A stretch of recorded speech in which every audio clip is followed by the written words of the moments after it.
అవాస్తవాలను troll చేస్తే సహించేది లేదని జగ్గైపేట మాజీ శాసనసభ్యులు సామినేని ఉదయభాను హెచ్చరించారు. ఈ సందర్భంగా ఆయన మాట్లాడుతూ తనపై సోషల్ మీడియాలో వస్తున్న విమర్శలను తీవ్రంగా ఖండించారు. రాజకీయ ప్రత్యర్థులు తాను జనసేన పార్టీలో చేరడాన్ని జీర్ణించుకోలేకపోతున్నారని వ్యాఖ్యానించారు. ఇదే అదనుగా తనపై కొంతమంది వ్యక్తులను ప్రోత్సహించి సోషల్ మీడియాలో తప్పుడు ఆరోపణలు చేయిస్తున్నారంటూ మండిపడ్డారు. విభేదం ఉన్న వారికి గుండెల్లో రైళ్లు పెరుగుతూ ఉన్నాయి. భయవేస్తూ ఉంది వారికి. బాబు అటువంటి భయపడక్కర్లా, మీ గుండెల్లో రైళ్లు పరిగెత్తించొద్దు. మనం ఎవరి కోసం చేసినా, మీరు చేసినా, మేము చేసినా ప్రజా శ్రేయస్సు కోసమే, పరిపాలన సౌలభ్యం కోసమే, మన ప్రాంత అభివృద్ధి కోసమే తప్ప ఇక్కడ ఎవరు కూడా రాజకీయాల్లో పార్టీలు మారుతూ ఉంటాం. మేము కూడా గతంలో 11 సంవత్సరాలు వైఎస్ఆర్సీపీలో పనిచేశాను. ఆ పార్టీ పద్ధతులు నచ్చలేదు.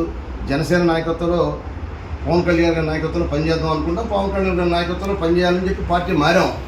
దాని మూలంగా అనేక రకాలుగా పొలవ చెరువులుగా పోస్టు పెట్టడం కొంతమంది చేత ఇవాళ ఆ విధంగా పోస్టు పెట్టడం మాకు వచ్చు.